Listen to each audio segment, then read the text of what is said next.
sih. Ngatur-ngatur dulu. Iya, Pak. Nih. Ini kita tetap sesuai jadwal, Bapak. Nanti akan kita mulai pada pukul 10, nggih, Pak. Oh, nggih, nggih, nggih, nggih, Iya, Pak. nggih, nggih.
Baik, Assalamualaikum warahmatullahi wabarakatuh. Waalaikumsalam warahmatullahi wabarakatuh. Yang terhormat Bapak, Ibu, dan teman-teman sekalian, selamat datang di acara webinar yang merupakan kolaborasi antara Dewan Energi Mahasiswa Universitas Gadjah Mada bersama dengan Himpunan Mahasiswa Teknik Geologi Fakultas Teknik Universitas Gadjah Mada. Bapak, Ibu, dan teman-teman sekalian, adapun topik webinar pada hari ini adalah mengenai limbah batu bara B3 atau bukan, yang merupakan respon dan perhatian kita bersama terhadap adanya proyeksi dari pemanfaatan atau penggunaan batu bara yang setidaknya berdasarkan Perpres nomor 22 tahun 2017 masih sebanyak 25% pada tahun 2050 dan karena ada proyeksi sebanyak 162 juta ton pada tahun 2027. Dari pemanfaatan itu tentu akan ada residu dari pemanfaatannya sehingga ini perlu ada perhatian yang serius, khususnya klasifikasi dari limbah batu bara ini apakah termasuk B3 atau bukan. Untuk itu maka DEM UGM dan HMTG UGM menginisiasi webinar pada hari ini. Bapak, Ibu, dan teman-teman sekalian, untuk memulai acara webinar pada hari ini, marilah kita berdoa menurut kepercayaan dan agama masing-masing. Berdoa dimulai.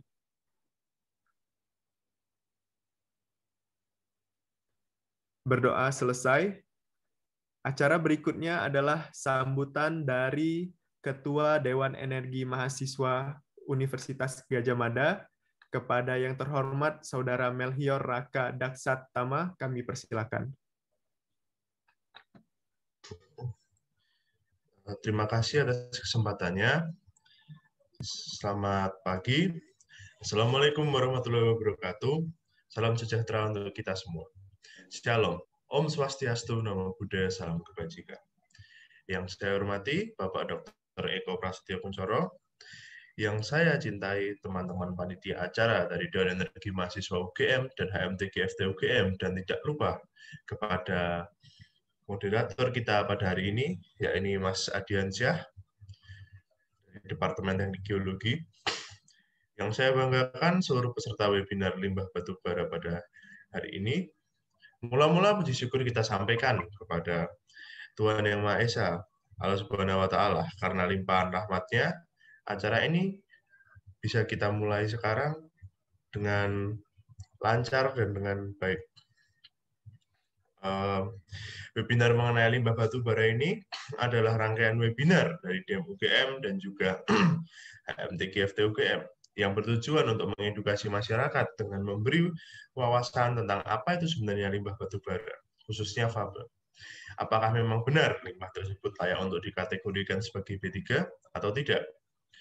Yang dimana hal ini juga menjadi tanggapan terhadap keputusan Bapak Presiden Republik Indonesia, Bapak Joko Widodo, yang tempo hari mengumumkan dihapuskannya limbah fly ash dan bottom ash atau faba dari golongan limbah B3, di mana kita tahu limbah tersebut tidak lagi dikategorikan sebagai B3 pada PP nomor 22 tahun 2021.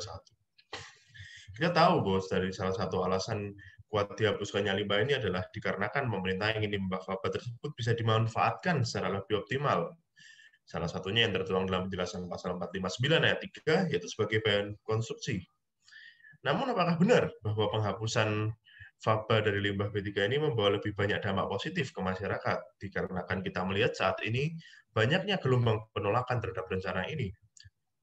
Oleh karena itu, sangat penting untuk berbagi wawasan dengan masyarakat mengenai rencana ini, terutama dari sudut pandang profesional di bidangnya. Di sini, kami berterima kasih kepada Bapak Dr. Eko Prasetyo selaku pakar di bidang ini, yang telah bersedia berbagi wawasan, pengetahuan, dan pandangan dari sudut pandang lingkungan, terutama terhadap rencana ini. Semoga dengan terselenggaranya webinar ini, baik dari pihak masyarakat, pihak pemerintah, bisa mendapat wawasan lebih dari sudut pandang yang baru, dan bisa menetapkan sikapnya untuk lebih bersiap atau menanggapi dari rencana ini. Sekian dari saya. Terima kasih atas kesempatannya. Semoga webinar ini dapat kita mulai dengan baik dan dapat kita selesaikan dengan baik. Assalamualaikum warahmatullahi wabarakatuh. Waalaikumsalam warahmatullahi wabarakatuh. Terima kasih Mas Raka atas sambutannya. Bapak, Ibu, dan teman-teman hadirin, berikutnya adalah sambutan dari Ketua Himpunan Mahasiswa Teknik Geologi Universitas Gadjah Mada kepada yang terhormat Saudara Milzam Zulfikar, kami persilahkan. Ya, baik. Suara saya bisa didengar ya? Sebelumnya mohon maaf apabila video cam saya tidak bisa terlihat karena kendala device. Baik. Assalamualaikum warahmatullahi wabarakatuh. Salam sejahtera bagi kita semua. Yang saya hormati Bapak Eko Prasetyo Kuncoro sebagai pembicara dari dosen teknik lingkungan Fakultas Sains dan Teknologi Universitas Airlangga. Yang saya hormati Kabid Batubara Pusat Sumber Daya Mineral Batubara dan Panas Bumi, Ibu Rita Susilawati. Yang saya hormati juga seluruh peserta yang hadir pada webinar pagi hari ini. Sebelumnya saya juga ingin mengucapkan terima kasih kepada Bapak Eko Kuncoro dan Ibu Rita Susilawati yang telah menyempatkan waktunya untuk mengisi materi di webinar kali ini dan membagi ilmunya kepada kita semua di sini. Terima kasih juga untuk seluruh peserta yang hadir, dan terima kasih juga untuk panitia dari Dewan Energi Mahasiswa dan Himpunan Mahasiswa Teknik Geologi yang telah menyiapkan acara ini dengan sangat baik. Nah, seperti yang telah disampaikan oleh Mas Raka sebelumnya, dan yang sama-sama kita ketahui bahwa baru-baru ini pemerintah mengeluarkan kebijakan di mana limbah batubara itu sudah limbah batubara yang berupa faba ini tidak lagi digolongkan sebagai limbah B3. Nah, ini sempat menjadi isu yang hangat di kalangan masyarakat dan pihak-pihak yang bersangkutan. Nah, berangkat dari situ, DEM UGM bersama HM3FD UGM mengadakan webinar ini yang bertajuk limbah batubara B3 atau bukan, yang nanti akan dibahas dari dua sisi, di mana yang pertama dari sisi lingkungan, seperti apa sih limbah B3 itu, seperti apa sih limbah faba, dan bagaimana pengaruh kebijakan ini terhadap aspek lingkungan. Kemudian yang kedua dari sisi kebijakan pemerintah, seperti hal-hal apa sih yang mendorong penghapusan faba ini dari kategori limbah B3 dan bagaimana implikasinya terhadap masyarakat.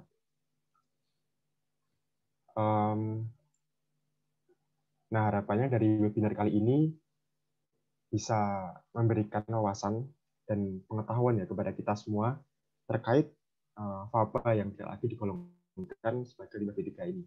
Dan nanti silahkan dari para peserta bisa menyimak materi dari Bapak Ibu pembicara, dan semoga di sesi tanya jawab nanti juga bisa berjalan dengan interaktif seperti itu. Nah, baik, mungkin cukup sekian sambutan dari saya. Selamat menikmati acaranya, semoga berjalan dengan lancar sampai akhir. Kurang lebihnya mohon maaf. Terima kasih. Wassalamualaikum warahmatullahi wabarakatuh. Waktu dan tempat saya kembalikan ke moderator. Terima kasih. Waalaikumsalam. Terima kasih Mas Milzam. Bapak, Ibu, dan teman-teman hadirin, tibalah kita di puncak agenda webinar pada hari ini, yaitu penyampaian materi oleh pembicara.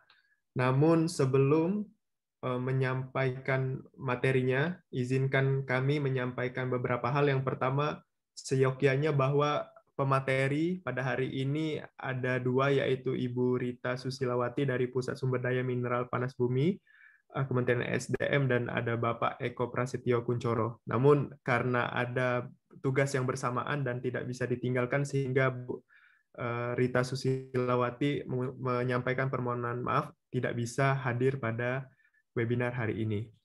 Dan kemudian izinkan kami untuk menyampaikan sejumlah rules dari pelaksanaan webinar hari ini, dilanjutkan dengan perkenalan pemateri.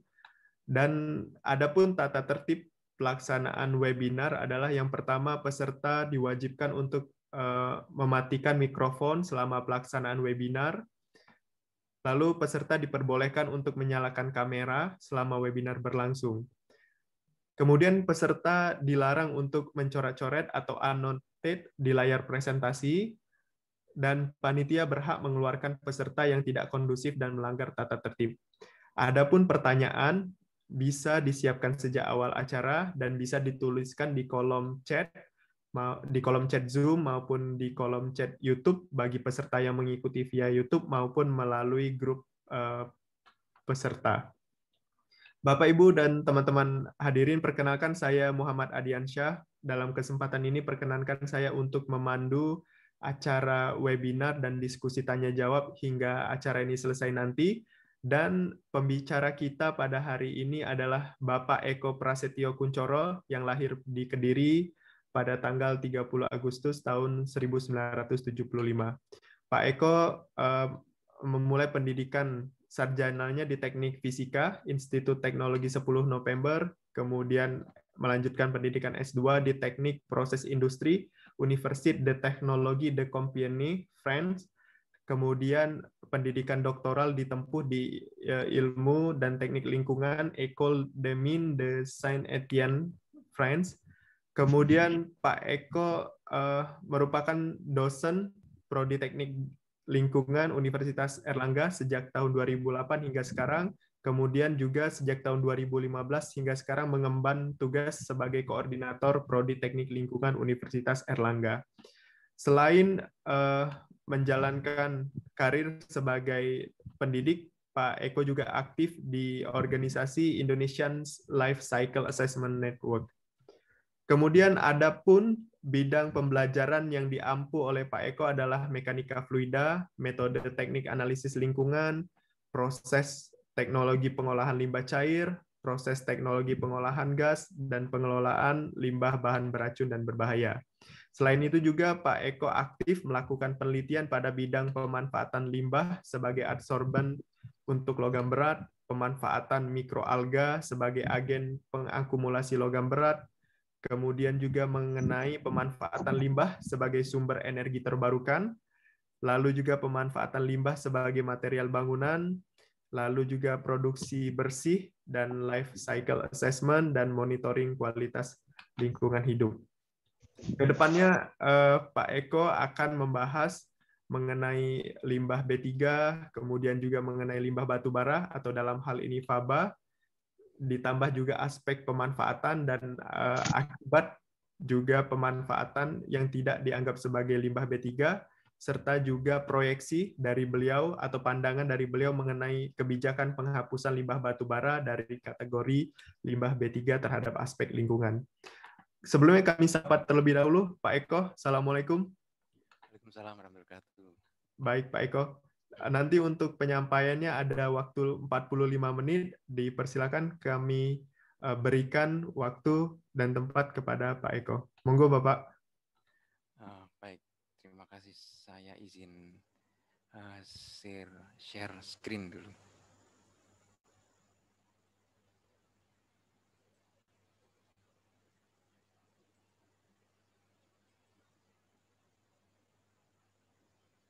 Apakah sudah dapat terlihat slide dari saya? Sudah terlihat Pak Eko? Baik, Assalamualaikum warahmatullahi wabarakatuh. Waalaikumsalam. Salam sejahtera bagi kita semua. Terima kasih saya ucapkan kepada adik-adik dari Dewan Energi Mahasiswa Universitas Gadjah Mada serta HMTG yang telah mengundang saya untuk berbagi wawasan terkait dengan limbah batubara. Saya ucapkan terima kasih kepada Mas Rizky yang mengontak saya, kemudian tadi ada Mas Melchior, kemudian Mas Mirzam, dan juga Mas Adiansah yang telah membantu di dalam pelaksanaan webinar ini. Saya mengucapkan terima kasih juga kepada para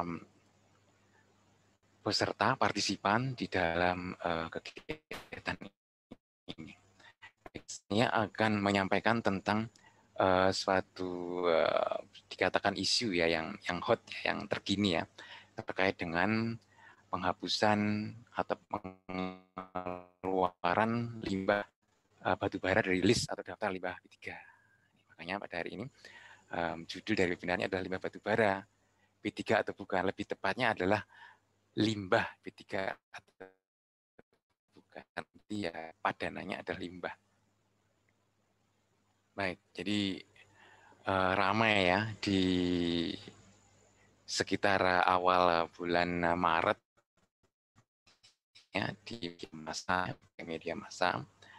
Salah satunya contohnya adalah ini limbah B3 yang dikeluarkan dari list limbah B3 ini dari pihak KLH tetap menekankan kalau limbah batubara itu tetap ada suatu pengelolaan sehingga lingkungan tetap terlindungi. Ini menjawab kekhawatiran ya dari sebagian dari masyarakat yang khawatir kok dikeluarkan, padahal itu kan selama ini berbahaya. Nah ini bagaimana?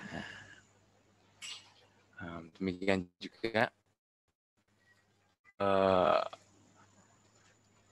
diperkuat lagi, sekalipun keluar dari B3, pengelolaan harus sesuai dengan standar.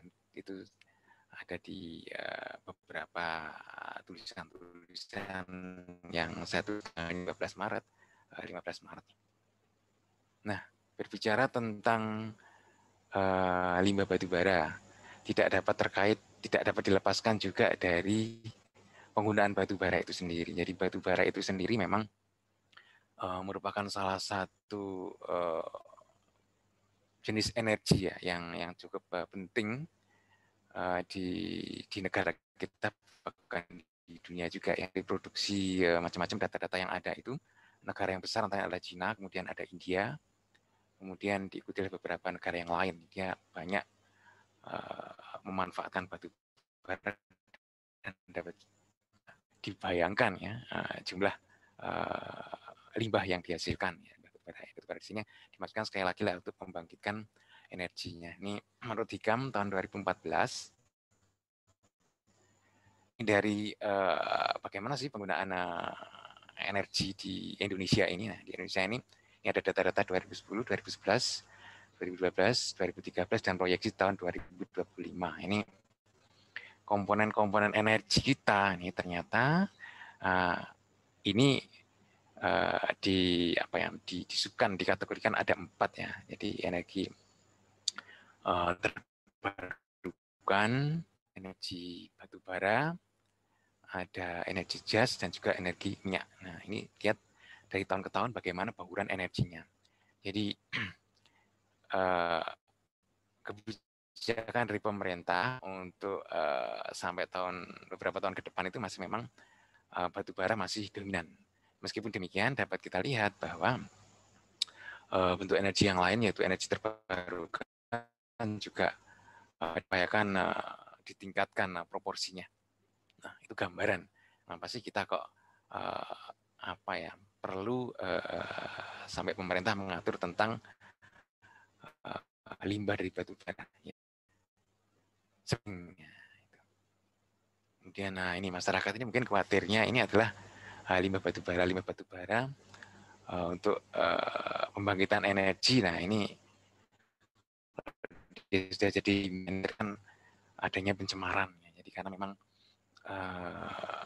limbah itu cenderungnya dia bergerak di lingkungan. Nah, ini dia katanya benda mati tapi dia juga bergerak di lingkungan. Kemampuan bergerak di lingkungannya itu tergantung karena sifat-sifatnya milik dia sendiri, propertinya dia sendiri, dan juga tergantung dari lingkungan. Nah, ini contohnya kekhawatiran ya. Ilustrasi yang dapat ditampilkan limbah dari batu bara memakai listrik tenaga uap biasanya. Nah, ini misalkan, nah ini kontaminasi sampai ke hewan, kemudian sampai ke manusia melalui rantai makanan, atau dia sampai ini mengotori atau mencemari air sungai misalkan, atau kalau dia di tanah lah ini juga dia dimanfaatkan di tanah misalnya, juga ada kekhawatiran dia masuk ke rantai makan dan akhirnya merugikan pada kesehatan manusia. Itu. Nah, sebenarnya bagaimana sekali lagi pertanyaan ingin saya sampaikan atau yang ditanyakan orang, batu bara itu limbah B3 atau bukan? Baik. Jadi pada hari ini saya akan mencoba ya memberikan bahasan tentang hal tersebut. Dimulai dengan pemahaman limbah B3. Jadi nanti akan saya paparkan apa sih maksud dengan limbah B3 itu, contoh-contohnya, kemudian kekhawatiran-kekhawatiran yang ada itu biasanya timbul adanya peristiwa-peristiwa yang lalu, seperti tragedi ya, limbah B3, misalkan ini kasus Minamata. Jadi itu, kasus Minamata merupakan suatu referensi ya, referensi rujukan kalau kita belajar tentang limbah B3. Nah, ini di Minamata dulu tahun 1900-an di awal ada suatu perusahaan, Jiso Corporation. Dia banyak menyerap tenaga kerja, antara lain dia bergerak di dalam menghasilkan bahan baku plastik gitu ya. Tetapi dia menghasilkan limbah. Ya. Limbahnya ini mengandung merkuri. Nah, ini yang merkuri ini tahun 1900-an itu ternyata belum berkembang juga di sana ya, atau kesadaran yang masih kurang. Jadi dilepaslah limbah-limbah itu ke lingkungan, sehingga lingkungan laut, perairan ya. Kemudian di situ ada perpindahan dari bahan pencemar ke makhluk hidup. Dan ini produk-produk laut, yang produk-produk lautnya ini dimanfaatkan oleh penduduk setempat. Nah, kemudian dia mengalami gangguan kesehatan. Nah, itu adalah kasus yang selalu menjadi referensi kalau kita membahas tentang pencemaran oleh limbah. Yang lain-lain juga ada, misalkan DDT juga ada. Kemudian nanti akan juga saya sampaikan kategori dari limbah B3, dari sumbernya itu apa aja. Kemudian contoh-contohnya sebagai ilustrasi, disertai dengan karakteristiknya ya, karena kalau kita ingin sebutnya memanage sesuatu itu harus tahu yang kita manage itu, kita harus tahu karakteristiknya itu apa. Ingin misalkan menjinakkan harimau ya, kita harus tahu harimau itu perilakunya seperti apa ya. Baik. Kemudian saya akan membahas juga nanti kebijakan yang ada terkait dengan limbah batubara. Dalam ini tentu saja dikaitkan dengan limbah batubara sebagai limbah non-. bagaimana di Indonesia, bagaimana di luar Indonesia itu bagaimana sih sebetulnya ini? Karena penting sekali regulasi dari limbah B3 mengingat ada karakteristik tertentu yang memang sangat spesifik sekali. Kemudian pada bagian ketiga, pemanfaatan limbah batu bara sebagai limbah non B3 ini sangat menarik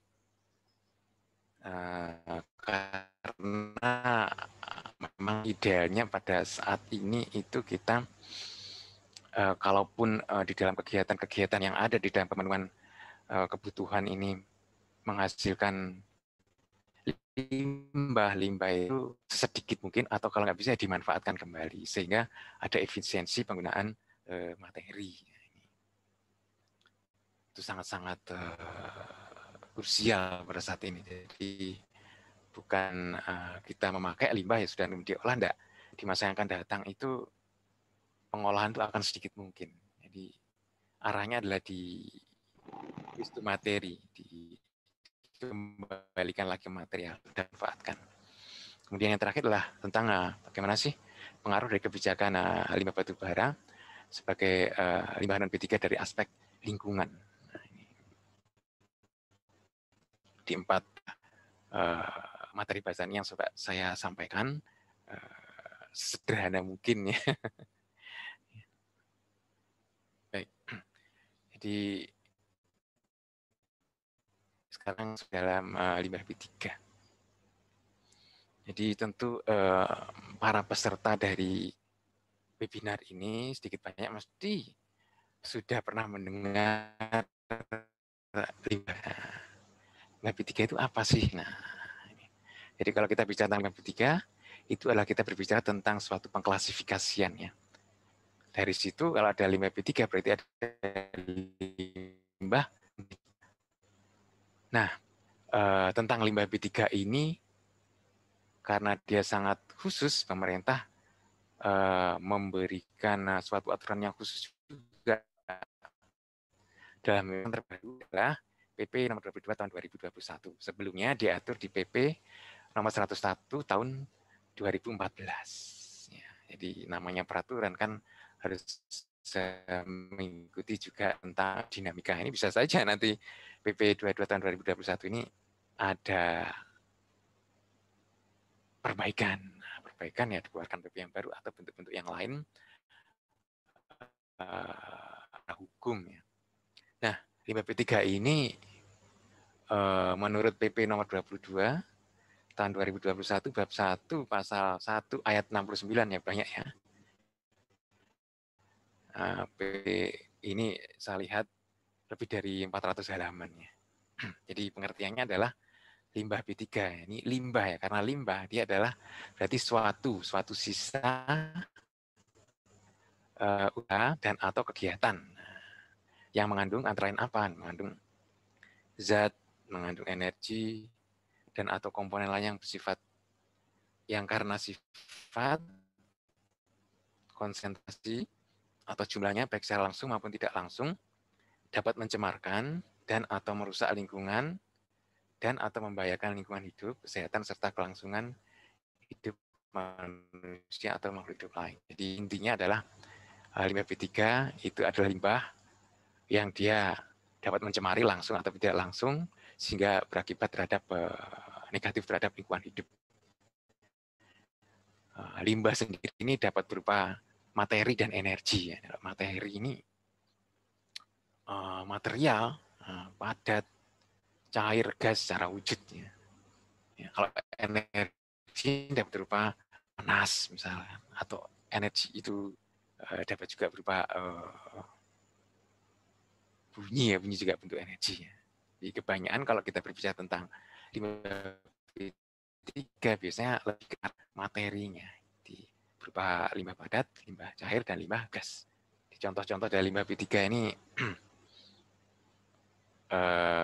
banyak.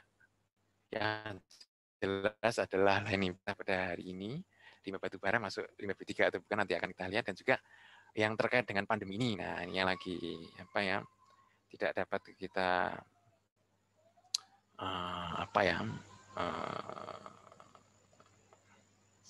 lupa atau nggak dapat lepas adalah terkait dengan ini ya, limbah dari fasilitas layanan kesehatan. Layanan kesehatan terkait dengan pandemi ini juga masuk dalam limbah B3 atau dari jenis-jenis kegiatan yang lain. Nah, jadi limbah B3 ini secara pengklasifikasian berdasarkan sumber ada limbah B3 dari sumber yang tidak spesifik umum ya. Misalkan lampu yang mengandung merkuri misalkan, atau sisa dari batu baterai yang nggak terpakai mengandung logam berat, nah itu umum ya.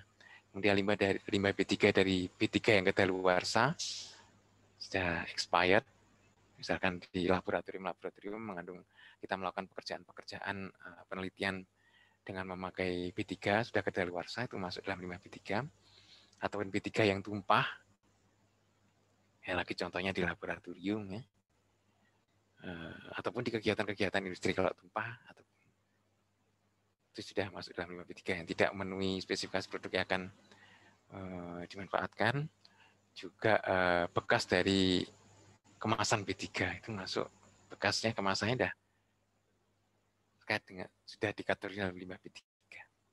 Kemudian ada limbah B3 dari sumber yang spesifik. Nah ini untuk melihat itu apa aja detailnya di PP nomor yang terbaru itu tahun 2021 itu, di situ ada dijelaskan. Bahkan di situ juga diatur kategori, ada yang kategori akut, kategori golongan 1, ada kategori golongan 2, yaitu kategori yang kronis.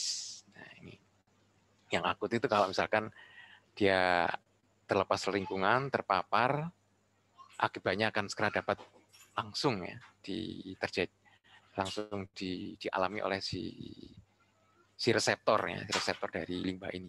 Kemudian kalau yang kronis itu dalam jangka waktu yang lama baru ada gejala-gejala terhadap kesehatan. Nah, ini penting juga. Di karakteristik dari limbah B3 itu apa sih? Ya, juga disampaikan juga di dalam PP itu. Antara lain adalah katakan limbah B3 kalau dia punya satu atau beberapa dari sifat-sifat ini. Apa saja itu? Mudah menyala. Ada suatu limbah mudah menyala, ya sudah masuk dalam limbah B3. Mudah meledak, mudah meledak ya. Kemudian reaktif, mudah bereaksi dengan lingkungan atau dengan yang lain-lain. Oleh karena itu, kalau limbah B3 itu penyimpanannya itu ada aturannya. Jadi aturannya dikelompokkan dengan yang ini, dikelompokkan dengan yang ini, supaya tidak terjadi reaksi ya, satu dengan yang lain di dalam tempat penyimpanan sementaranya itu. Kemudian ini juga dia bersifat infeksius. Ini paling mudah, ini contohnya itu tadi dari fasilitas pelayanan kesehatan. Kemudian juga bersifat korosif. Dan tentu saja sesuai dengan namanya dia beracun. Mengandung racun. Sebenarnya pengertian racun itu sendiri juga relatif karena ada ahli tentang psikologi di zaman yang sudah lampau itu, maksudnya segala sesuatu materi itu semuanya adalah racun tergantung dari dosisnya.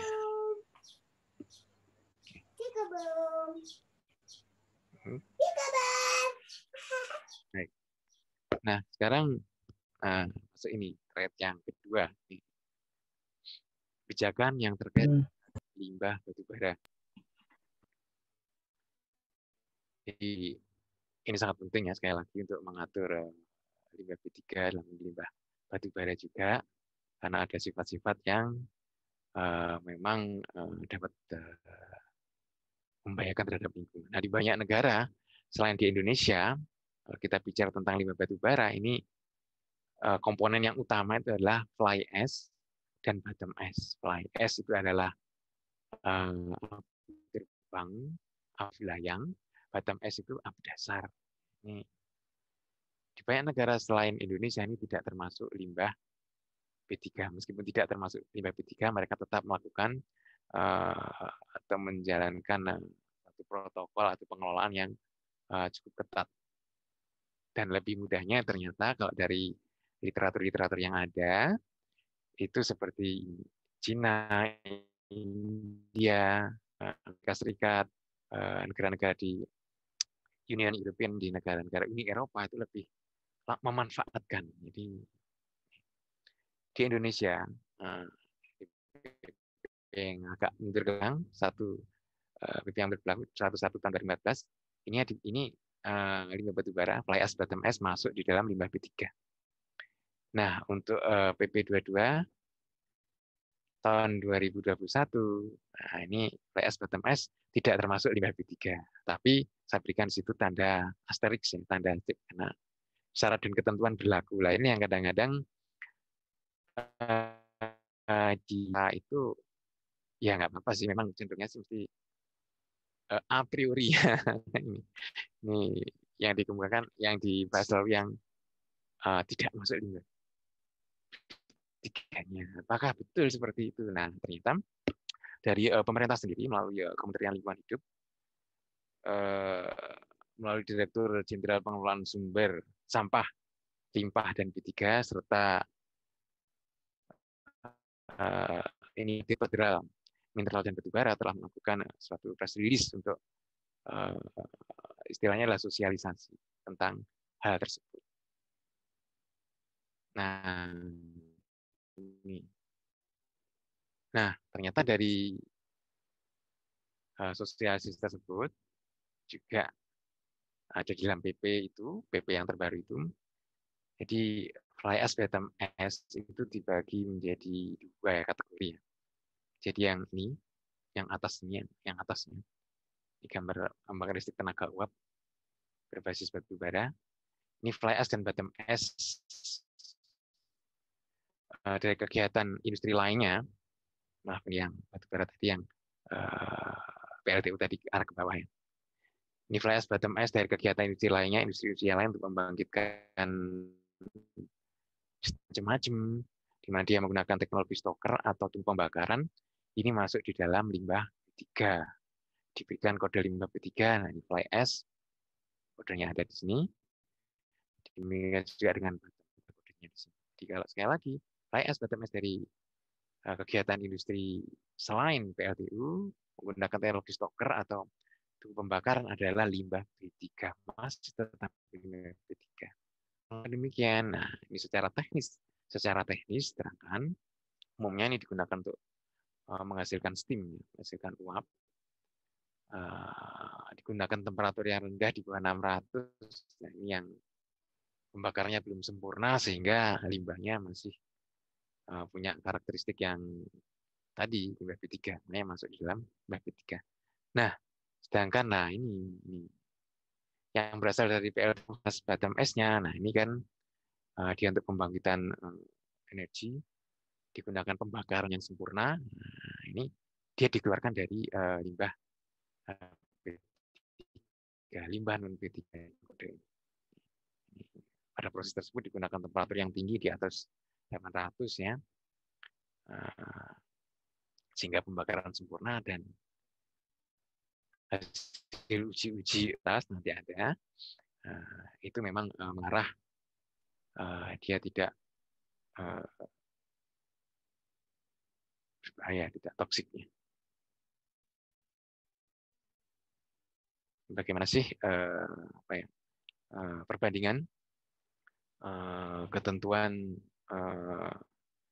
tentang pengelolaan atau aturan PP 11 tahun 2014 dan tahun nomor 22 tahun 2021 ini.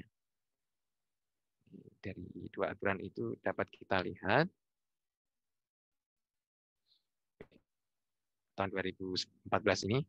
Nah, ini FABA tercantum dalam daftar limbah B3 sumber spesifik khusus, masuk dia. Tetapi yang baru dia, ini terbagi 2 tadi. Di dalam limbah B3 dari polder, kemudian yang dari PLTU dia dikeluarkan. Kemudian untuk perizinan ini bahas sebagai limbah B3 maka harus ada izinnya. Kemudian untuk yang ini ya, yang terbaru ini lebih fleksibel. tetapi tetap harus ada pendataan ya, tentang itu pengaturan itu ya.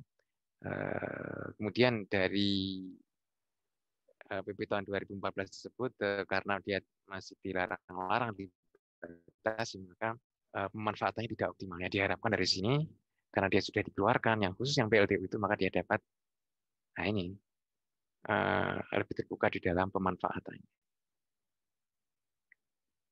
Yang poin penting. Jadi memang kalau dilihat dari penjelasan memang lebih diarahkan kepada ini ya, pemanfaatan pengeluaran. Sekali lagi yang dari PLTU. Bagaimana dengan yang dari non PLTU? Nah, dari non PLTU itu masih di dalam 5B3. Kalaupun dia ingin memanfaatkan, ada aturan-aturan khusus yang harus dilalui. Boleh aja manfaatkan, tapi ada peraturan-peraturan di dalam yang mengaturnya. Dulu saja tahun 2014 itu ada batasan seperti itu, masih bisa dimanfaatkan saja, harus mengikuti suatu prosedurnya. Nah, pengaturan limbah non B3 ini penting juga karena limbah batu baranya sudah dikeluarkan, tentu saja ada pengaturan yang perlu untuk diketahui ya. Nah, di sini di ruang lingkup pengaturan dari limbah non B3 ini adalah pengurangan limbah non B3 ini dapat dilakukan sebelum dan atau setelah dihasilkan. Kemudian penyimpanan limbah non B3 disesuaikan dengan jumlah dan bentuk limbah dan tidak boleh melebihi kapasitas penyimpanan. Pemanfaatan limbah non B3 dapat sebagai substitusi bahan baku, substitusi energi, kemudian produk samping merujuk standar yang ada atau standar baru yang direkomendasikan oleh KLHK. Kemudian penimbunan limbah non B3 dapat dilakukan dengan tetap memenuhi standar lokasi, baik dengan melakukan modifikasi engineering dan memenuhi standar fasilitas penimbunan. Kemudian penanggulangan pencemaran lingkungan atau kerusakan, serta pemulihan itu harus tetap juga diperhatikan. Dan juga ada pelaporan kegiatan pengelolaan limbah non B3, jadi tetap diawasi. Kemudian rencana pengelolaan limbah non B3, limbah non B3 khusus dapat merujuk pada penetapan menteri yang dituangkan di dalam persetujuan lingkungan, kemudian limbah non B3 daftar diumumkan secara rinci dalam persetujuan lingkungan.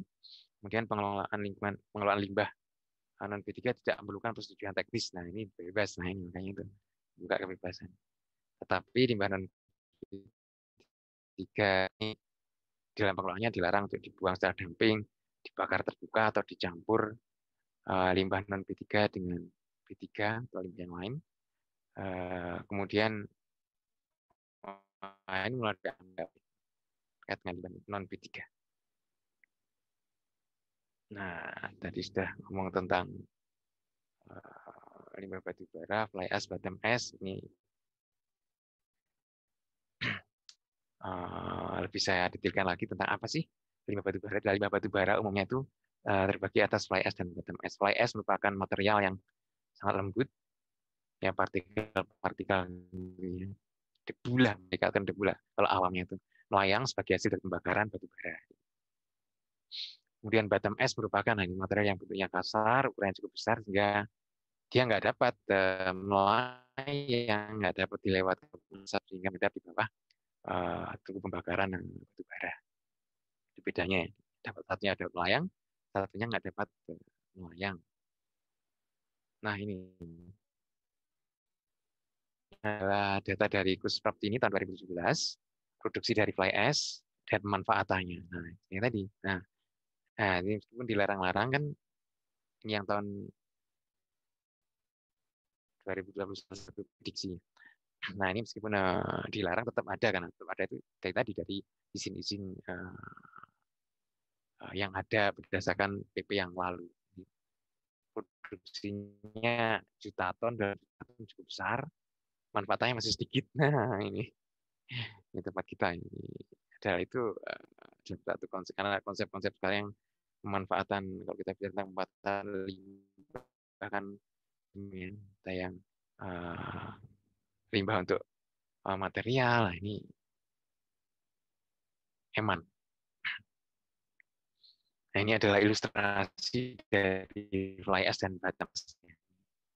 Ini fly ash sebelah kiri, fly ash ya, halus, bottom ash kasar. Nah, ini adalah visualisasi partikel melalui SEM, di SEM, mikroskop elektron yang penggunaan scanning elektroskop, scanning elektron mikroskop. Ini fly ash bentuknya bulatan-bulatan seperti itu, ini sebelah kiri ya. Yang kanan di bongkahan-bongkahan seperti itu, besar ya. Nah, ini bentuk-bentuk yang kecil-kecil seperti inilah yang rentan kalau dia itu tidak baik, namanya juga debu ya, masuk dalam saluran pernafasan makhluk hidup. Nah, ini yang bahaya. Ini adalah gambar-gambar yang terkait dengan ini abu layang kecil-kecil. Nah, ini adalah karakteristik dari abu layang. Ini tergantung dari mana, dari Eropa, dari Amerika, dari Cina, dari India, Australia, tapi dapat kita lihat bahwa yang dominan adalah ini silika, ya. Oksida silika, kemudian oksida aluminium. Ini cukup dominan sekali. Nah, sampai besar ini di India sampai 50% untuk silikanya. Kemudian untuk yang oksida aluminium,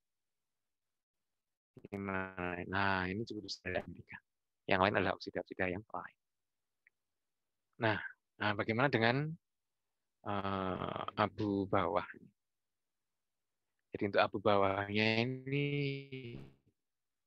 agak beda, ya. Tapi tetap aja ini ada kandungan silika dan oksida silika dan oksida aluminium bervariasi dari sumber ini ya, sadon dan rekan-rekan. Nah, ini yang diajukan sebagai alasan mengapa sih kok dikeluarkan limbah batubara dari list limbah B3 ini adalah berdasarkan dari uji-uji yang dilakukan oleh KLHK. Ternyata dari uji karakteristik mudah menyala atau tidak, mudah meledak atau tidak, reaktif, korosif, dan juga uji toksisitas melalui TCFP, konsentrasi logram ataupun LD. Ini ternyata dari hasil-hasil dinyatakan, nah ini aman, ya. Ini tidak mudah menyala, tidak reaktif, tidak korosif, dan murni baku mutu berdasarkan BP yang berlaku pada waktu itu. Di ini. Nah, ini pun juga didukung oleh ini, antara yang ada dari di ini KLHK sudah merilis juga pada waktu itu data-data referensi juga menyatakan bahwa dari uji toksisitas itu tidak berbahaya. Ini kalau dari ini contoh dari PLTU asam-asam, fly ash, bottom ash ya kandungannya seperti ini ya. Oksida silika dan oksida aluminium cukup dominan. Untuk fly ash dan terutama fly ash ya. Bottom ash yang dominan adalah silikanya. Kemudian lah ini logam-logam berat yang ada di sini lah ini yang berbahaya. Ini abu layang mengandung logam-logam berat juga. Ada Cu, Pb, Z, Mc, Cr, As dan juga yang lain. Data dari jadi satu dengan yang lain data-data tiap PLTU bisa jadi berbeda. Berbeda mengapa ya? Karena tergantung dari batu bara yang digunakannya. Batu bara yang digunakannya berbeda seperti tadi, bisa kandungannya bermacam-macam. Hasil toksikologi dari PLTU asam-asam ini hasil yang ada ini menunjukkan bahwa ini tidak toksik, ya, tidak toksik dalam sekali lagi ya itu kalau jumlah yang besar ya tetap aja berbahaya. Makanya dalam sini kata kuncinya adalah juga pengelolaan. Nah, bagaimana sih pemanfaatan dari limbah batubara ini? Ini dapat ini menjadi bahan baku konstruksi pengganti semen pozolan. menjadi bahan baku material jalan, paving. Nah, ini yang menariknya upaya-upaya yang sudah dilakukan dari penelitian kalau mahasiswa, dan juga ada sebagian kayaknya sudah diterapkan juga, ada industri yang memanfaatkan limbah batu bara ini, ada ya. Kemudian bahan baku pembuatan refractory core, penimbunan reklamasi tambang, substitusi kapur untuk penetralan air asam tambang, ya. Digunakan untuk penetralan ya karena dia punya ini ya, punya kemampuan untuk, namanya asam ya, berarti kemampuan untuk menaikkan pH. Kemudian memperbaiki kondisi fisik kimia tanah serta revegetasi lahan, juga bahan baku beton ramah lingkungan, dan juga banyak yang lain-lain ya, yang juga berkembang ya. Biasanya karena kalau sudah ada sesuatu yang baru seperti ini, wah ini masyarakat pun juga ikuti tren, ya, ikuti tren. Bagus sekali itu ya. Mencoba manfaatkan macam-macam ya. Tidak hanya komentar tapi berhenti tidak, tapi karena ada sebagian dari masyarakat yang juga bergerak. Nah, ini yang sangat-sangat bagus ya. Jadi memicu empowerment, pemberdayaan masyarakat tempat kita memang ya perlu untuk ditingkatkan. Saya tidak mengatakan rendah, tapi perlu untuk ditingkatkan. Di pemanfaatan ini banyak ya. Ini contohnya untuk memperbaiki kualitas tanah. Ya. Kualitas tanah diperbaiki dengan kandungan-kandungan yang macam-macam tadi. Dia dapat perbaiki kualitas tanah. Kualitas tanah yang kurang bagus ya, kualitas tanah tidak bagus ya, nggak perlu. Kemudian untuk industri konstruksi, nah, industri konstruksi macam-macam ya, untuk semen, untuk beton, untuk material jalan, untuk material bangunan rumah, gedung ya, itu juga sudah bisa. Tapi sekali lagi, meskipun dapat dimanfaatkan gitu, ada juga tes tersendiri yang perlu diperhatikan. Ada juga standar-standar SNI-nya saya kira untuk dijadikan bahan material itu, tentang sekali lagi kandungan toksisitasnya itu untuk diperhatikan. Nah, industri keramik ya, ini gelas ya. Terus karena dia mengandung SiO2, oksida silika yang cukup banyak, maka dapat dijadikan bahan baku untuk gelas ya, gelas-gelas. Kemudian sebagai katalis juga ada penelitian yang menyatakan bahwa apa yang dapat jadi sebagai katalis dan juga untuk yang lain-lain. Jadi dia ini fly ash ini kok dapat digunakan banyak hal itu kenapa? Ya, karena dia kandungannya, dari sifatnya, karakteristiknya. Jadi karakteristiknya kalau dia dimanfaatkan untuk semen, ya dia yang punya properti-properti yang mirip dengan semen. Kemudian dia dapat digunakan untuk perbaikan tanah ya. Jadi kemampuan ini dibesarkan untuk menahan air, kemudian pH yang sesuai dengan tumbuhan, dan juga ada nutrien-nutrien yang dapat dimanfaatkan di situ. Dan juga dengan yang lain-lain ini semua pemanfaatan sekali lagi itu terkait dengan karakteristiknya. Jadi kalau kita ingin memanfaatkan suatu limbah, karakteristiknya apa? Nah, dari karakteristik dapat kita mengarahkan kemana penggunaannya. Jadi menarik ya kalau bicara tentang kebanyakan secara umum dibuang, tapi sekarang di masa sekarang ini dengan adanya sirkuler ekonomi, nah itu dimanfaatkan kembali. Jadi sekarang arahnya adalah waste valorization, valorisasi, pemberian nilai dari limbah apapun itu ya kalau bisa. Ya, kan nggak mau rugi, Indonesia ini kan nggak mau rugi sampai adanya contohnya mohon maaf ya, adanya pemulung apa itu kan nggak mau rugi, kita harus sampai habis semuanya. Tapi cukup bagus ya adanya pemulung itu, dia punya bagian di dalam pengelolaan limbah ya. Di negara-negara maju nggak ada.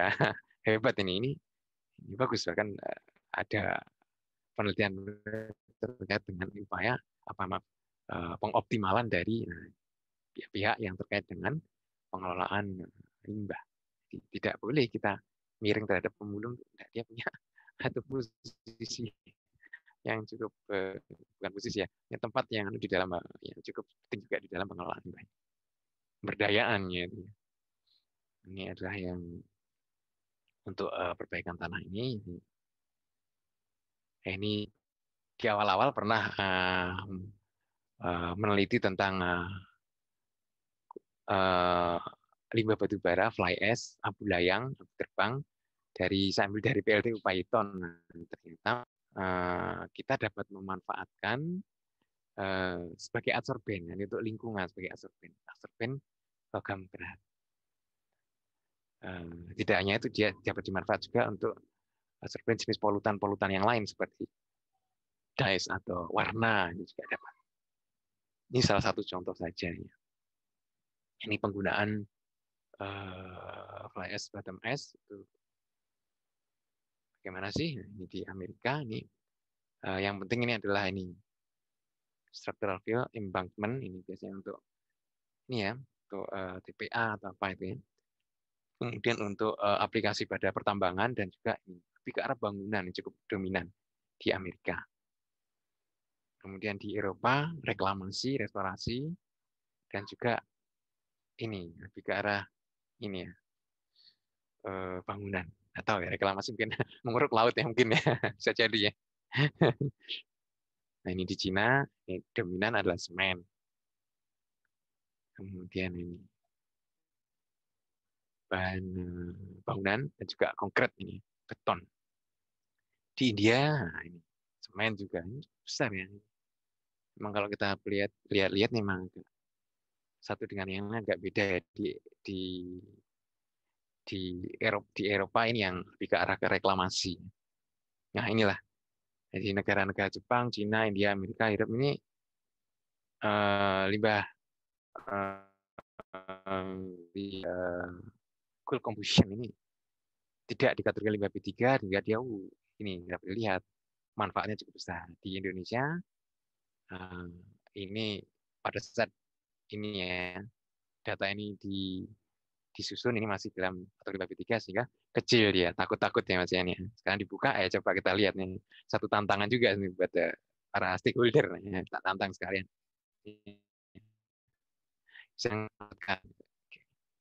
Nah, ini aspek lingkungan ini sangat penting ya. Karena kita memang kalau bicara tentang gini-ginian yang mesti sangat sensitif ya. Lingkungan sangat-sangat sensitif ya. Karena memang ada kita harus melihat yang terkait dengan lingkungan ada yang memang benar-benar dia itu maunya lingkungan nggak diapa-apain, ada lagi yang maunya lingkungan harus dieksploitasi. Nah, yang harus ada keseimbangan supaya kita ada sustainability. Nah, ini di aspek-aspek yang terkait dengan lingkungan pengelolaan limbah non sendiri itu yang harus betul-betul dijalankan dengan baik. Karena sekali lagi dia masih punya sifat-sifat yang berbahaya. Jadi kalau dia sampai bocor, dia terlepas ke lingkungan, dia bergerak, lah ini yang berbahaya. Ini kekhawatiran itu tetap ada, betul itu. Jadi harus pengelolaan harus benar. Juga sudah diatur oleh KLHK. Kemudian untuk itu pemantauan kualitas lingkungan sangat-sangat penting. Ini kalau limbah batu bara ini, kalau dia abu terlepas dari proses, nah itu mungkin ini ada pencemaran udara. Kemudian kalau dia di penyimpanannya dia bocor misalkan, nah itu ke arah air. Ini makanya perlu ada pemantauan kualitas lingkungan sekitar dari pembangkit listrik tenaga uap berbasis batu bara saja, dan juga pemantauan kualitas lingkungan ini terkait dengan tempat-tempat di mana ada penyimpanan ya, penyimpanan atau penampungan dari limbah B3 dari batu bara.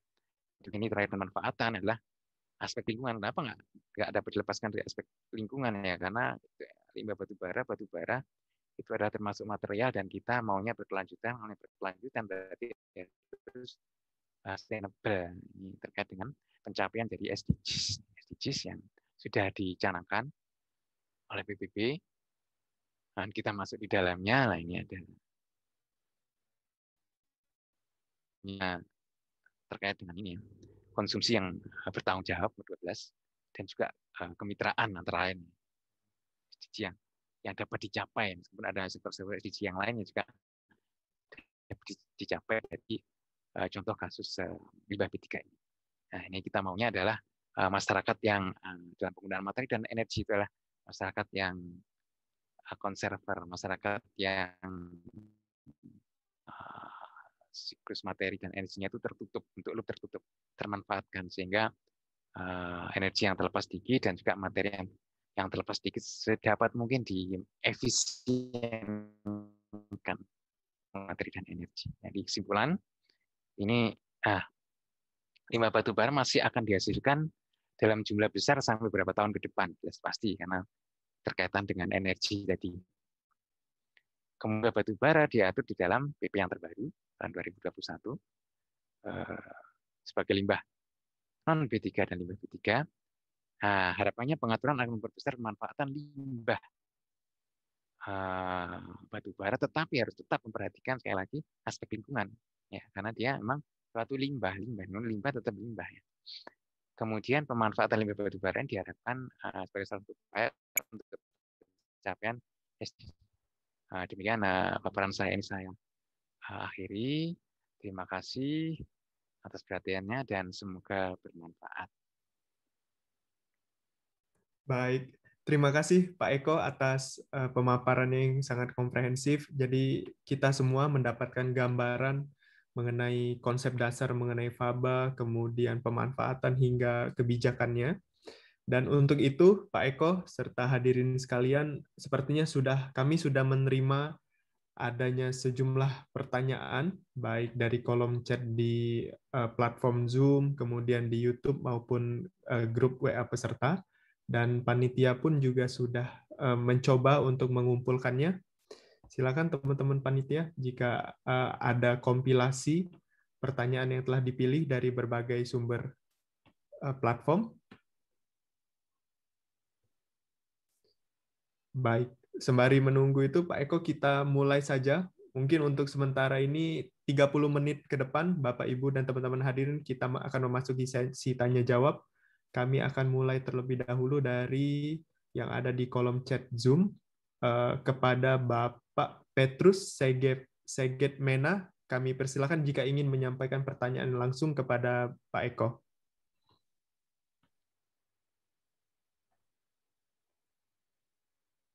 Ya, silakan.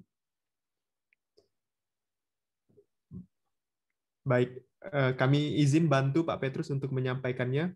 Pak Eko, bagaimana mengklasifikasi limbah batu bara dari jenis berbahaya tingkat tinggi sampai yang jenis tingkat rendah? Terima kasih. Monggo Pak Eko untuk klasifikasi risiko limbahnya Pak Eko. Limbah batu bara tingkat tinggi dan tingkat rendah.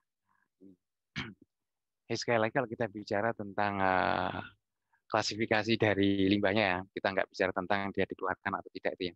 Kita juga harus melihat dari karakteristik-karakteristik yang ada. Jadi kandungan-kandungan yang ada itu apa saja.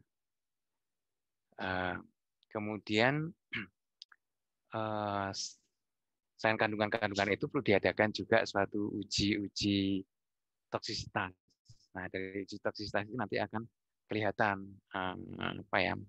tingkat bahayanya. Sekali lagi karena ada limbah batu bara dari tempat satu dan tempat lain itu berbeda-beda, maka perlu diadakan suatu pengujian. Sama halnya dengan misalkan ada kasus yang lain analogi, ya. Saya punya sampel limbah cair dari satu kegiatan industri. Ini bagaimana tingkat bahayanya, tinggi atau rendah? Nah, ini dilihat di analisis dulu. Kemudian di situ ada dilihat kandungan-kandungan, antara lain kandungan-kandungan kimianya apa aja, nilainya itu berapa. Nah, kemudian barulah kalau ada peraturan yang terkait dengan itu dicocokkan. Nah, ini berbahaya atau enggak. Tapi secara singkat, lihat aja memang selain dari konsentrasinya, dari ini uji toksisitasnya, dia masuk di dalam kategori yang bahaya atau enggak. Itu sih kalau dari saya umumnya demikian kalau kita di dunia akademisi itu sering kita diminta untuk membantu, mesti langkahnya seperti itu. Kita dulu adalah analisa, kemudian dari analisa itu kemudian kita lihat dari peraturan-peraturan yang ada, kemudian baru kita kemudian dapat memberikan deskripsinya. Ya. Baik, terima kasih Pak Eko. Jadi salah satu langkah paling konkret adalah melalui uji sejumlah parameter kunci ya Pak Eko, khususnya toksisitas. Nanti di-compare dengan ambang batas dari peraturan-peraturan pemerintah ya Pak. Benar sekali. Baik. Terima kasih atas pertanyaannya Pak Petrus. Berikutnya kita beralih dari pertanyaan dari Ibu Dominika Marni. Sebelumnya kami berikan kesempatan dulu jika Ibu Dominika ingin menyampaikan pertanyaan langsung, Ibu. Baik. Jadi Ibu Dominika dari UWP Surabaya memiliki pertanyaan, strategi apa yang digunakan untuk mengatasi limbah batu bara yang menyebabkan banyaknya kerusakan lingkungan, atau apakah ada kebijakan lain Pak Eko untuk mengatasi hal tersebut? Baik, ini ada dua ini. Terima kasih atas pertanyaan. Ada dua yang saya lihat adalah strategi untuk ini ya, untuk terjadinya limbah batu bara. Kita bicara tentang strategi untuk supaya tidak banyak ya, tidak banyak, maka kita terkait dengan ini kebijakan tentang energi kita, nggak usah khawatir. Pada Ibu penanya, saya kira nanti di masa yang akan datang penggunaan batu bara akan dikurangi, sehingga kalau dengan dikurangi itu berarti limbahnya akan berkurang. Dan saat ini pun dengan adanya peraturan yang ada ini, kan memang yang terbesar ini kan dari pembangkit listrik tenaga uap ya, lah itu jumlah limbahnya besar, lain diarahkan kepada pemanfaatan. Nah, pemanfaatan ini adalah satu tantangan bagi kita juga, bagi para stakeholder ya, untuk dapat nggak kita manfaatkan, nah gitu. Itu juga. Kemudian kebijakan lain kalau terkait dengan batu bara, sekali lagi memang terkait dengan kebijakan energi. Kebetulan ini ada Dewan Energi Mahasiswa ini, wah tambah sip ini ya. Untuk berikutnya mungkin terkait dengan kebijakan energi ya yang lebih dikatakan clean. Jadi harus dikaitkan dengan penggunaan batu bara itu sendiri. Jadi kalau dia ingin sedikit ya limbah yang ada itu sedikit ya penggunaannya pun sedikit. Nah itu kebijakan yang ada tentang energi ini. Wah, energi yang terbarukan ya, energi terbarukan macam-macam ya, ada istilah energi baru dan terbarukan, ada energi yang terbarukan. Energi terbarukan itu energi yang lepas dari konvensional. Kalau baru yang terbarukan itu yang masih sedikit atau masih ada teknologi yang sedang berkembang untuk itu. Ini di luar dugaan di Eropa itu sekarang arahnya adalah untuk energi ini antara lain memanfaatkan sampah ya. Sampah dari biomas, sampah dari plastik untuk menghasilkan biofuel. Itu sudah 20 tahun, 30 tahun dikembangkan. Nah, kita waduh, gimana ini kita ya? Saya kira sedang dikembangkan juga ya, tentang juga sampah ini sama juga sudah mulai perhatian yang khususnya 10 tahun terakhir, tapi di negara-negara Eropa misalnya sudah dia malah butuh sampah. Mana sampah? Saya butuh sampah. Negara-negara misalkan sudah pernah ada pertemuan dari negara-negara Nordik seperti Finlandia, Swedia, Norwegia, dan Denmark, itu mereka butuh sampah dia untuk membangkit listrik ya. Nah, sebagai ganti kalau mereka gantinya di nuklir ya. Itu mungkin yang dapat saya sampaikan. Semoga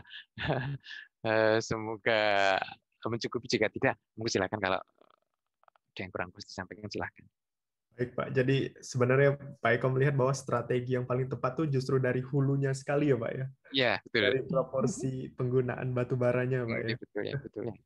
Baik. Nanti berarti ini kaitannya nanti akan dengan bauran energi ya Pak? Iya betul, itu sangat-sangat penting tentang bauran energi terkait dengan juga kita nggak bisa kita kok nggak lepas aja batu bara, ya nggak bisa karena kita butuh ketahanan energi, nggak boleh kita apa ya hanya karena isu yang ya misal seperti ini, isu lingkungan yang sebenarnya masih bisa dikendalikan, kita nggak memakai, kita nggak ada energi, impor energi dong, bahaya lagi malah tidak punya kemandirian, tidak merdeka, gimana ini?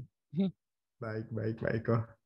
Baik, terima kasih Ibu Dominika atas pertanyaannya. Pertanyaan berikutnya ini kita terima dari Fauzan yang bertanya apakah faba dari non-PLTU atau stoker yang saat ini masih diklasifikasikan sebagai limbah B3 bisa digunakan untuk aplikasi-aplikasi industri lainnya, Pak? Baik, kalau merunut dari peraturan yang ada, dia memang limbah B3 ya. Tetapi ada izin untuk menggunakan, izin untuk memanfaatkan dari aturan yang ada itu. Itu cukup jelas kalau tentang itu. Izin pokoknya, izin dulu. Ini biasanya tempat kita kan yang nggak disukai kan izin itu, tapi sekarang insya Allah mudah, insya Allah. Itu aja dulu dari data yang ada itu, meskipun dilarang-larang masih ada kan yang bisa memanfaatkan. Pokoknya mau ngurus izinnya itu. Baik, baik. Iya, Pak. Nah, berarti kami juga meyakini bahwa dari proses perizinan itu tentu nanti dari pemerintah ada tim pengkaji ya, Pak ya, Oh untuk ya jelas. untuk menilai apakah ini bisa digunakan, tentunya dengan beberapa treatment agar memenuhi kriteria, sehingga nanti dikeluarkan izin pemanfaatannya. Iya benar sekali Mas. Baik, terima kasih Mas Fauzan atau Bapak Fauzan atas pertanyaannya. Pertanyaan berikutnya adalah dari Ibu atau Mbak Maisaroh yang bertanya bagaimana prosedur penyimpanan abu sisa untuk pembakaran batu bara yang baik dan benar, Pak Eko. Karena berdasarkan pengalaman Ibu Maisarah pernah melihat bahwa ada limbah fly ash yang ditumpuk di ruang terbuka, sehingga sangat berpotensi atau rentan mencemari udara. Monggo, Pak Eko. Baik. Jadi untuk penyimpanan dari abu sisa pembakaran batu bara ya, fly ash atau bottom ash, itu memang nggak boleh sembarangan. Jadi best practice-nya ya, saya bicara best practice-nya. Yang ada di PLTU, misalkan PLTU Python, itu dari hasil pembakaran ya, hasil pembakaran, kemudian dia dikolek, fly ash-nya dikolek, dibawa ke suatu tempat, dibawa ke bottom ash suatu tempat. Nah, itu disimpan di dalam suatu ruang yang tertutup. Ruang tertutup, misal di situ ada suatu tempat penampungannya seperti pon gitu ya, tapi ditutup. Jadi dia memang kemungkinan untuk apa yang terlepas ya, terlepas ke udara tapi itu nggak ada. Demikian juga bawahnya ini juga ada lapisan-lapisan yang memang memastikan jika ada pelindian, misalnya kena hujan atau apa ada pelindian itu dia tidak bocor kemana-mana. Jadi seperti itu best practice-nya. Sebelum, biasa contohnya, sekali lagi contoh, kalau yang di PLTU Python ini, satu hari itu berapa ton banyak yang dihasilkan. Kan satu aja itu ya. Padahal PLTU yang ada di khususnya Jawa ya, Jawa ini banyak, ya, posisinya besar-besar, berapa itu dapat dihitung aja. Sebelum dia diambil untuk dimanfaatkan, nggak salah dia bekerja sama dengan salah satu industri semen itu dimanfaatkan. Jadi penyimpanan sekali lagi harus tetap memenuhi kaidah yang ada, standar yang ada, biasanya di ruang tertutup dan dia dalam suatu keadaan tertutup ya, tertutup sehingga dia immobil, intinya adalah dia diimobilisasi sehingga dia nggak bergerak kemana-mana dengan apapun itu caranya. Istilahnya saya berikan best practice-nya tadi suatu tempat itu, suatu penampungan ditutup, dia tidak bergerak kemana-mana, baik ke udara ataupun ke air atau bercampur dengan tanah. Baik, Pak Eko. Berarti secara singkatnya harus tertutup baik dari atas, samping maupun bawah ya, Pak ya? Iya kan, dia dimobilisasi. Iya. Sebetulnya apapun itu limbah atau bahan berbahaya atau apapun lah, termasuk COVID-19 ini, Dia itu kalau diam aja nggak berbahaya, tapi kalau dia bergerak itu yang berbahaya. Sekali lagi, kalau dia diam, dia diimobilisasi, makanya ada masker, ada apa kalau untuk kasus COVID-19 inilah sebenarnya untuk satu bentuk untuk mengimobilisasi. Sama, prinsipnya sama dengan limbah batu bara atau limbah apapun untuk bahan pencemar apapun seperti itu prinsipnya. Demikian. Pokoknya jangan bergerak. Baik, terima kasih Pak Eko. Terima kasih juga untuk Ibu atau Mbak Maisra atas pertanyaannya. Bapak, Ibu, dan teman-teman hadirin, pertanyaan berikutnya datang dari Govira Asbanu yang mensoroti kaitan antara tipe pembakaran dengan klasifikasi limbah B3 atau tidak, Pak. Karena melihat adanya pembakaran lapisan tetap atau fixed bed combustion, kemudian ada juga pembakaran batu bara serbuk atau pulverized coal combustion, kemudian juga adanya pembakaran lapisan mengambang atau fluidized bed combustion. Nah, dari ketiga itu apakah dari semua tipe pembakaran ini telah dikecualikan dari limbah B3 atau harus ditinjau lagi dari proses pembakaran, dari proses atau metodenya, Pak Eko? Jadi secara lebih rinci lagi, Pak, berdasarkan metode pembakarannya seperti apa, Pak Eko? Baik. Jadi ternyata itu kalau dari ini ya, kita berpijak dari ini ya, dari keterangan yang disampaikan oleh KLHK, jadinya menggunakan teknologi stoker ini yang atau tuku pembakaran ini masuk limbah B3, di mana dia temperaturnya rendah. Sedangkan jika dia di PLTU, sekali lagi PLTU, dia menggunakan temperatur yang tinggi, dia dikecualikan. Hanya itu saja keterangan sampai saat ini. Ya, tinggal disesuaikan aja sekarang. Apakah dari pembakaran-pembakaran ini bagaimana dengan temperaturnya, bagaimana dengan hasil dari limbah yang dihasilkan itu bagaimana. Itu saya tanya. Itu panduannya demikian. Baik, Pak Eko. Ya, jadi itu yang parameter yang paling praktis ya Pak, yang bisa kita gunakan Ya, untuk melihat, sembari nanti menunggu mungkin ada ya, peraturan yang lebih detail untuk mengatur hal tersebut. benar. Terima kasih Bapak atau Ibu Govira Asbanu. Berikutnya adalah pertanyaan dari Siti Fatima Aziz yang bertanya untuk pemanfaatan menjadi semen,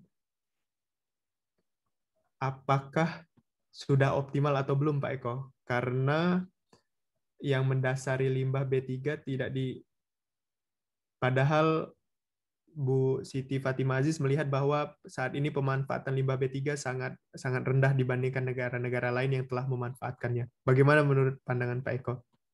Baik, kalau dari data-data yang ada, ternyata pemanfaatan limbah B3 ini masih belum optimal.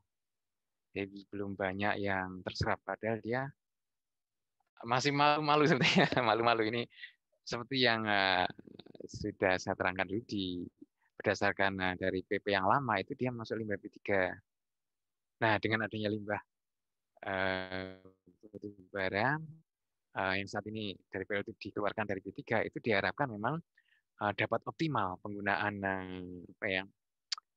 material ini, tidak hanya semen tapi juga di bidang-bidang yang lain. Jadi mungkin suatu saat nanti PLTU ini kebanjiran ya, masyarakat yang minta ini saya minta suatu saat kebanjiran seperti itu ya. Tentu saja harus ada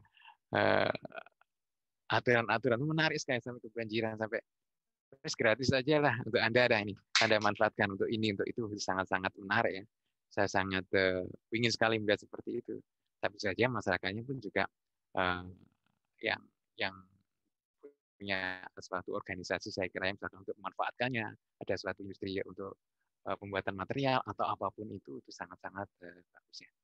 Nah, Indonesia sangat rendah ya, memang dibelenggu oleh, kalau dari sini memang dibelenggu dari peraturan dan stigma dari masyarakat itu, dari paradigma dari masyarakat, pemikiran dari masyarakat itu sendiri yang a priori ya. Jadi memang sebetulnya itu saya akan istilah handling ya, penanganan handling ini secara general ya, baik di dalam menghandling sesuatu itu dengan menggunakan kebijakan ya, dalam ini peraturan-peraturan yang bagaimana, dan juga memang kalau ada limbah itu misalkan diperbolehkan menghandlingnya itu bagaimana, supaya tidak mencemari lingkungan atau supaya tidak tidak waste, tidak menjadi limbah sebagai limbah. Nah, ini handling ini betul-betul sangat-sangat penting dan melibatkan semua pihak, sebenarnya dari pemerintah, kemudian dari masyarakat juga, dan juga dari pengguna yang lain. Jadi dengan dibukanya ini diharapkan pemanfaatan meningkat, tetapi tetap harus kontrol terhadap lingkungan itu tetap ketat. Jadi kita sebenarnya nggak usah ada ketakutan ya. Ketakutan itu terjadi biasanya karena adanya kasus-kasus terjadi adalah karena kebanyakan adalah faktor manusianya. Jadi kalau kita memperbaiki manusianya dengan ini bagus, ini ada acara sosialisasi seperti ini atau sosialisasi yang sudah terlebih dahulu diberikan oleh KLHK, itu sangat-sangat baik sekali. Masyarakat melihat, kemudian dapat memahami, dapat memikir, memahami, dan juga dapat memberikan respon. Itu harapannya seperti itu. Jadi sebenarnya memang perlu upaya sosialisasi terhadap kebijakan-kebijakan. Kebijakan itu memang dia ada implementasinya. Implementasinya nanti di penerapan. Ada penerapan, ada juga survei pengawasannya, dan juga ada pengontrolan. Kalau law enforcement juga jika itu memang diperlukan. Baik. Berarti secara ringkas berarti harus adanya sosialisasi dan kontrol ya Pak ya. Karena ya. Pak, jangan sampai, kalau ini pendapat pribadi saya saja, melihat bahwa karena belum tersosialisasi dengan menyeluruh seperti itu, para produsen atau pengolah limbah sudah semangat, tapi yang konsumen atau penggunanya justru belum ngeh nih Pak, sehingga Itulah. belum ada demand untuk penggunaan limbah tersebut Pak. Jadi, itulah, betul. Apalagi dengan masih parsial, misalkan menerimanya cuma limbah B3 di limbah batubara dikeluarkan dari B3 gitu aja. Padahal masih ada, itu masih saya berikan tanda asterisk tadi.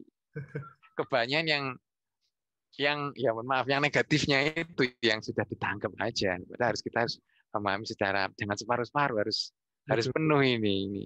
Betul Pak. Ya, misalkan makan ya, dikasih porsinya 1 piring, dikasih separuh ya nggak kenyang. Betul Pak. harus penuh ya untuk dapat iya enak ya ternyata gitu. Ya, betul Pak. Ya mudah-mudahan nanti, karena ini mungkin terhitung baru ya Pak, kebijakan seiring nanti jalannya sosialisasi secara paralel bisa terintegrasi Pak. Baik, terima kasih Ibu atau Mbak Siti Fatimah Aziz. Pertanyaan berikutnya disampaikan oleh dari Bapak atau Mas Boris Vincentius, yang bertanya bahwa KLHK sudah menetapkan kriteria faba sebagai limbah non B3 dari kegiatan PLTU dan limbah B3 dari kegiatan industri lainnya. Apakah ada aturannya untuk penghasil limbah non B3 bagi PLTU untuk tidak menetapkan biaya jual atas limbah non B3 tersebut, Bapak, mengingat nilai ekonomisnya lumayan banyak dimanfaatkan? Nah, sekali lagi kalau itu kan sudah pemanfaatan itu, saya kira berkaitan dengan perizinan. Jadi, tapi kalau jual-menjual itu bagaimana ya? Saya juga nggak bisa menjawab dengan pasti karena ini kaitannya dengan nilai ekonomis ya. Maaf, saya juga pernah dengar seperti itu ya. Kaitannya dengan, contohnya dengan bagaimana untuk menimbun pemanfaatan itu untuk penimbunan TPA, itu memang pernah saya mendengar itu di lapangan ya. Tapi terkait dengan itu, saya tidak tahu pasti aturannya itu, tapi harus melalui izin. Dari izin itulah nanti akan kelihatan. Ya, izin dulu. Ya. Kalau saya lebih mengarahkan mengurus perizinan kalau untuk pemanfaatan. Baik. Terima kasih Pak Eko. Berarti untuk saat ini baru sekian Bapak atau Mas Boris yang bisa kami berikan penjelasannya. Atau mohon maaf begini, saya berikan informasi tambah lagi, memperkuat yang dulu. izin memanfaatkan saja, nggak apa-apa. Jadi izin dimanfaatkan kan boleh. Kalau izin menjual saya nggak tahu. Kalau izin memanfaatkan yang boleh. Dari izin manfaat itu kan nanti baru ada nilai jual baru di situ. Itu sudah tercakup di situ. Ya. Baik, Pak. Dan ini juga sepertinya ini ya, Pak, internal perusahaan penghasil yang menetapkan nilai jual Nah, dan itu. dihasilkan. Ya, itu sudah urusan internal itu kan di peraturan menariknya itu ya, itu menariknya itu kan secara teknis kan tidak diatur. Nah, itu mungkin peluang untuk memanfaatkan itu yang limbah batu bara dari PLTU itu yang di situ dikatakan untuk teknisnya nggak diatur, manfaatan yang menarik itu. Baik, Pak Eko. Berarti memang sepertinya benar-benar dibutuhkan peraturan atau kebijakan turunannya, Pak. Benar sekali. Jadi ini masih cukup general. Jadi biasanya ini nanti akan diikuti yang sifatnya operasional, teknis itu akan mengikuti biasanya. Mengikuti biasanya dapat berasal dari arahan pusat atau ada dari setempat ini misalkan pemerintah daerah setempat itu bisa untuk melakukan asal dia tidak bertentangan yang dibuat oleh pemerintah daerah, tidak bertentangan dengan peraturan yang ada di atasnya. Itu membuka sekali, menarik. Makanya saya juga nggak berani juga ngomong tentang regulasi karena saya kan bukan orang hukum ya. Kalau orang hukum lain lagi ini saya lebih ke arah lingkungan gitu. Baik. Terima kasih Pak Eko atas pertanyaannya, atas jawabannya. Kemudian ini sejauh ini mungkin ini adalah pertanyaan terakhir Bapak Ibu dan teman-teman hadirin. Begitupun juga dengan waktu tanya jawab juga tinggal 6 menit lagi. Pertanyaannya dari Ibu Tri Mulyasari, apakah ada sanksi bagi yang melanggar mengelola limbah secara ilegal, Pak? Khususnya Bu Tri mengambil contoh, apakah pengelolaan limbah medis biasa disatukan dengan cara pengelolaan limbah medis yang dihasilkan akibat dari COVID? Apakah dari pemerintah mengecek secara langsung pengelolaan limbah yang dihasilkan? Terima kasih. Monggo, Pak Eko. Baik, ini agak di luar dari limbah B3, tapi oke lah. Kalau limbah B3, terkait limbah batu bara, limbah yang lain-lain, pelanggar jelas dia ada sanksinya, diatur di PP itu ada jelas. Kemudian contoh kasusnya untuk COVID ini bagaimana pengelolaan COVID ini secara terperinci ini juga selain menjadi concern dari KLHK juga Kementerian Kesehatan. Jadi Kementerian Kesehatan sudah memberikan suatu aturan yang jelas bagaimana cara untuk mengelola limbah fasilitas pelayanan kesehatan terkait dengan COVID ini. Bagaimana tentang kan sebetulnya limbah dari fasilitas pelayanan kesehatan ada yang non B3 juga loh, misalkan dari air cuci piring, masak, ada juga yang dari B3 misalkan dari limbah fasilitas pelayanan medis ini dan juga yang terkait dengan COVID, misalkan dari pencucian luka, dari bekas suntik, ada dari bekas pakaian, masker, macam-macam. Nah, ini melalui Kementerian Kesehatan itu telah limbah-limbah jenis ini itu diarahkan untuk diinsinerasi, dibakar. Karena adanya COVID ini ternyata secara umum ini ada peningkatan volume. Nah,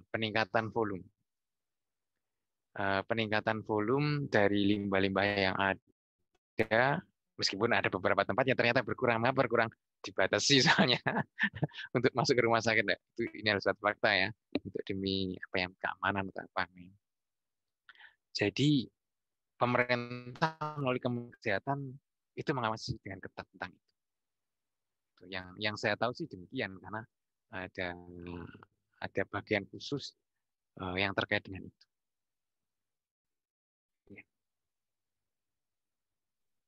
Baik.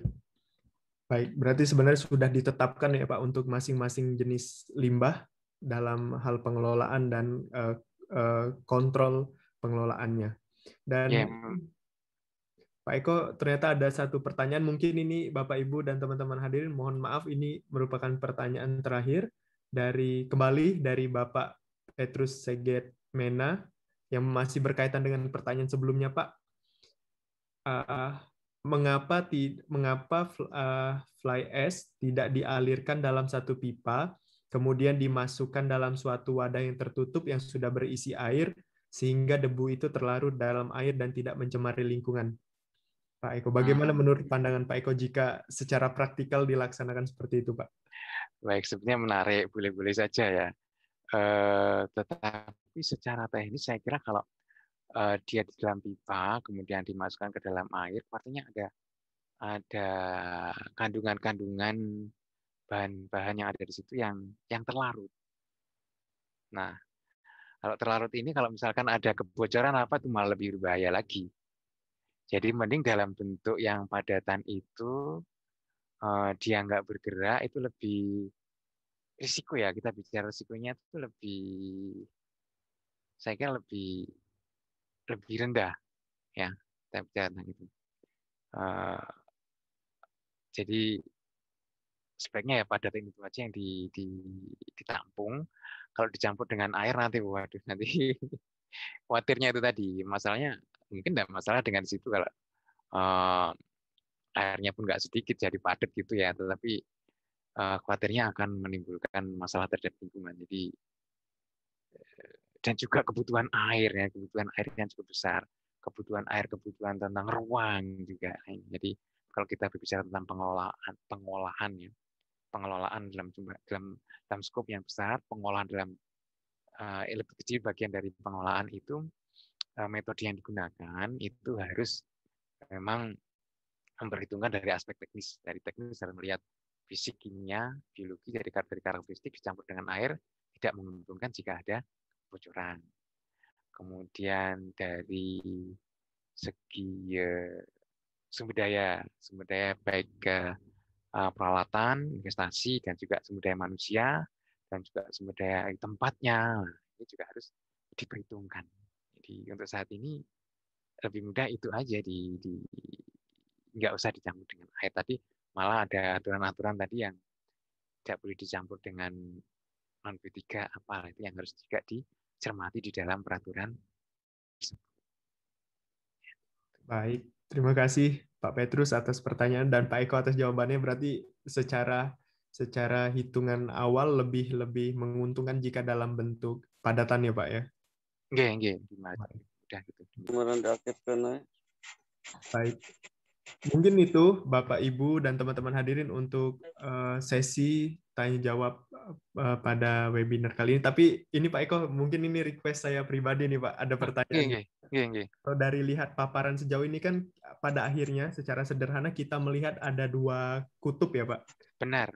Dari perspektif industri atau teknikal dan ekonomi ini sangat pro, mengingat adanya bisa ada peluang pemanfaatan dan edit value dari limbah batu bara, tapi di kutub yang lain dalam perspektif lingkungan ini berpotensi untuk lebih membuka kesempatan untuk mencemari lingkungan, Pak. Ya, benar. Menurut Pak Eko, seperti apa langkah atau kebijakan yang kira-kira bisa mempertemukan titik temu, Pak, di antara dua kutub ini, Pak? Baik. Jadi saya mungkin secara ekstrem mengatakan ya kita semua juga melihat apapun itu kalau sudah terkait lingkungan memang menarik, semua bisa ikut. Mesti ada dua kutub yaitu tadi yang ekologis yang ya sudah alam yang ada itu sudah diapa-apakan aja. Ya sebenarnya saya katakan lebih menggunakan istilah industrialis ya, memanfaatkan itu untuk kepentingan atau ekonomis atau apa. Nah ini menurut saya ekstrim nih dua-duanya. Nah sekarang bagaimana? Sekarang pemerintah lah yang punya dia punya kebijakan, dia punya instrumen. Nah ini yang harus berperan. Nah terus bagaimana supaya pemerintah itu juga mampu untuk menjalankan ya fungsinya ya, wajar ya, semua menjalankan fungsinya masing-masing ya. Ya ini dari masyarakat juga, peran serta dari masyarakat. Masyarakat itu ya luas, dari akademisi, dari asosiasi yang ada, adanya gerakan-gerakan, memberikan masukan-masukan kepada pemerintah melalui jalur-jalur yang ada, ini mestinya nanti akan, atau bahkan contoh-contoh ya, contoh-contoh yang menarik sekali, yang kemudian nanti akan, saya yakin akan ada aturan-aturan yang akan dikeluarkan ya, karena memang ini menyangkut hajat hidup orang banyak ya, kita nggak boleh lagi berpikir apa ya negatif, jangan ya, kita harus positif ya, memberdayakan ya. Kalau tambah negatif nggak pada teman, harus empowerment juga ya. Jadi kita harus kuat, katanya kan pengen maju, negara maju ya mentalnya kuat, mentalnya harus kuat ini. Ya itu sih dari saya. Baik, terima kasih Pak Eko. Berarti secara singkat, peran pemerintah sangat penting dalam mengeluarkan kebijakan dan instrumen sebagai acuan bersama. Kemudian juga partisipasi dari pentahelix kebumian atau lingkungan yang Pak yang harus turut proaktif dalam mengawasi dan mendampingi proses pemanfaatan limbah ini agar bisa mendapatkan keuntungan sebesar-besarnya dan meminimalisir dampak negatif serendah-rendahnya. Baik. Terima kasih sekali lagi Pak Dr. Eko Prasetyo, STDA, atas pemaparan materi dan tanya jawabnya sangat menarik. Saya secara pribadi, mungkin kita semua mendapatkan wawasan baru, mendapatkan informasi baru mengenai limbah batu bara ini, B3 atau bukan. Ternyata kita tentu pada akhirnya memiliki perspektif masing-masing, tapi berdasarkan data-data yang ada, kita bisa mengetahui bahwa limbah batu bara bisa dimanfaatkan, tapi tentunya dengan adanya kontrol pengawasan dari praktiknya. Baik, Bapak, Ibu, dan teman-teman sekalian, kita sudah selesai untuk agenda puncak pada hari ini. Berikutnya, dari panitia ingin mengajak kita semua untuk foto bersama sebagai dokumentasi kegiatan. Untuk itu kami mohon kesediaan kepada Bapak, Ibu, dan teman-teman hadirin untuk dapat mengaktifkan kameranya, dan proses pengambilan dokumentasi akan dibantu oleh teman-teman panitia, dan akan ada 5 sesi foto, sehingga sangat banyak ini.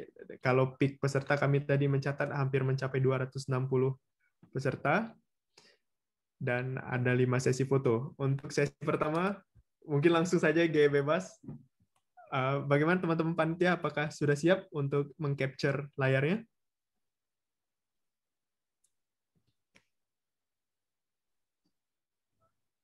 Baik. Kita mulai. 1, 2, 3. Kemudian sesi kedua. 1, 2, 3.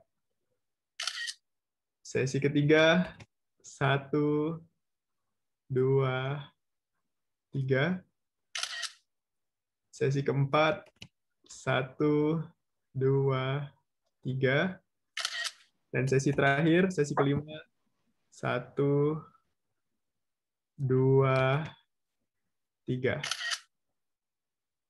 Baik, untuk sesi foto bersama telah selesai.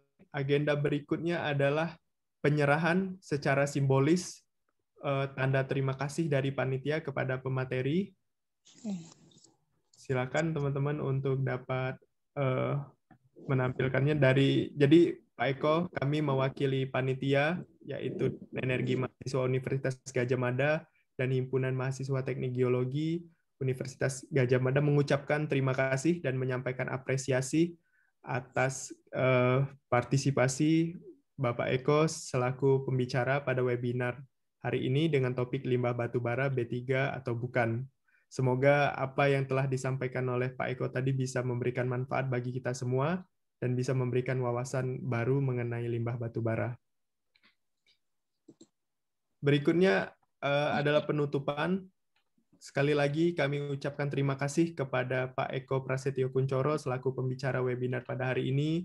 Bapak, Ibu, teman-teman hadirin webinar, terima kasih atas partisipasinya. Semoga bisa mendapatkan manfaat dari kegiatan kita pada hari ini. Dan sampai jumpa di kegiatan webinar bersama Dewan Energi Mahasiswa UGM dan Himpunan Mahasiswa Teknik Geologi UGM. Sampai jumpa di kegiatan berikutnya. Wassalamualaikum warahmatullahi wabarakatuh. Waalaikumsalam warahmatullahi wabarakatuh. Waalaikumsalam warahmatullahi wabarakatuh. Waalaikumsalam warahmatullahi wabarakatuh. Terima kasih. Mohon maaf atas kekurangannya. Saya izin leave. Terima kasih, Pak. Monggo, Pak. Monggo.